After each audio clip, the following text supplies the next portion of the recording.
Building wealth takes intention. You do not accidentally build generational wealth. But on this video, I'm gonna share with you how you can buy your first or next rental like an educated investor and the strategy that we use. So the method that I'm talking about is the BRRRR method. So I'm gonna go over what this actually means. Number one, the B is buy.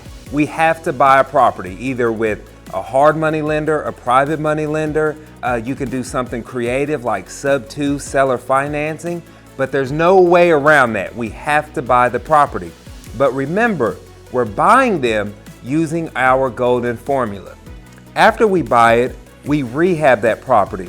Most of the properties that we're buying need some TLC, right? So we're getting them below value to fix them up. Once you do that, you want to rent that property out, okay? And you rent it out using the 1% rule, which I'll cover on another video.